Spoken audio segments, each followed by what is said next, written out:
नमस्ते दोस्तों। आज की कहानी है पिता का कर्ज कौन उतारेगा। बहुत पुराने समय की बात है।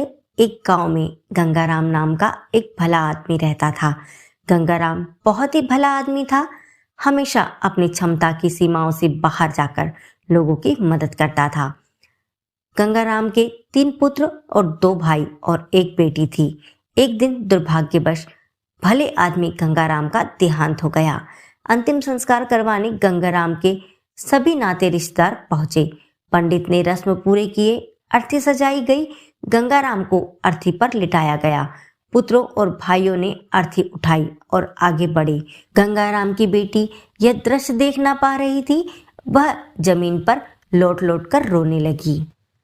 गंगाराम के अर्थी की अंतिम यात्रा कुछ दूर तक पहुंची ही थी कि एक बहुत बड़े सेठ ने उनका रास्ता रोक लिया। सेठ के साथ 2 लोग और हाथों में बंदूक लिए खड़े थे। सेठ बोले कि ये अर्थी यहाँ से आगे नहीं जाएगी। परिवारजनों ने सेठ से पूछा कि क्यों सेठ जी, क्या हुआ, ऐसा क्यों कह रहे हैं आप। सेठ ने जवाब दिया, आज से 1 साल पहले गंगाराम ने मुझसे 2 लाख रुपए का कर्ज लिया था। शर्त के अनुसार कर्ज की राशि न लौटाने पर या तो उनकी जमीन मेरे नाम की जाएगी या फिर उनके परिवार वालों से कर्ज लिया जाएगा। तो फिर अब बताओ, आप लोगों में से कौन देगा कर्जा। अब तमाम लोग तमाशा देख रहे थे। तभी उनके तीनों बेटे ने कहा कि हम तुम्हारा कर्ज नहीं देंगे। हमारे पास इतना धन नहीं है कि आपको कर्ज की राशि भी दे सके। पिताजी का कर्जा पिताजी जाने, वैसे भी अब तो वह इस दुनिया में नहीं रहे। अगर आपको उनकी अर्थी ले जानी है तो ले जाओ। गंगाराम के बेटों की इस तरह की बातें सुन वहां मौजूद सभी लोग धिक्कार जाने लगे कि कैसे नालायक और मतलबी पुत्र है।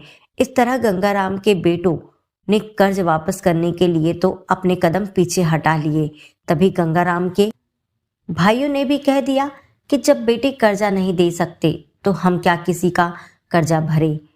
अब गंगाराम की अर्थी को वहां रुके बहुत देर हो गई थी। तभी यह बात गंगाराम की बेटी तक पहुंच गई तो वह भागे भागे अपने पिताजी की अर्थी तक पहुंची। तभी उसने देखा कि अर्थी का एक पांव बड़े सेठ ने पकड़ रखा है।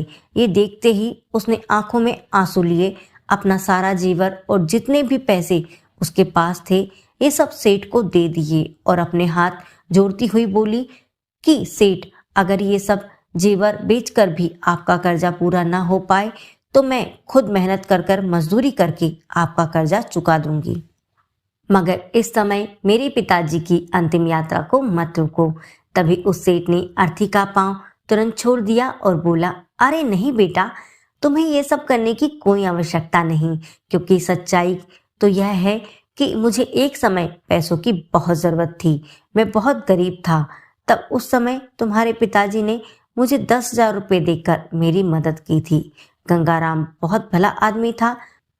उसने मुझसे 1 रुपया ब्याज तक नहीं मांगा कभी, और वही पैसे मैं यहाँ आज देने आया था। लेकिन जब मुझे पता चला कि गंगाराम का देहांत हो गया, तब मैंने सोचा कि ये पैसे किसे दूं, पैसे सही हाथों में कैसे दूं। यह जानने के लिए मैंने ये सब नाटक रचा था। तुम्हारी बातों और पिताजी के प्रति जिम्मेदारी को देखकर मैं समझ गया कि पैसों की असली हकदार तुम ही हो। आज तुमने साबित कर दिया कि बेटे से ज्यादा बेटी ही माँ बाप से प्यार करती है। आपके पिताजी तो नहीं रहे, लेकिन अब ये कर्ज मैं तुम्हें वापस करके अपने सर से कर्ज के बोझ को खत्म कर देना चाहता हूँ। इसलिए कर्ज को तुम लो और मुझे कर्ज से मुक्त करो। और सेठ ने बेटी को पैसे लौटाकर और अपना आशीर्वाद देकर वहां से चला गया।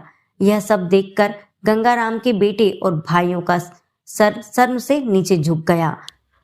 दोस्तों, आपको ये कहानी कैसी लगी कमेंट में जरूर बताइएगा, और अगर आपको ये कहानी अच्छी लगी तो please like, share and subscribe जरूर करें।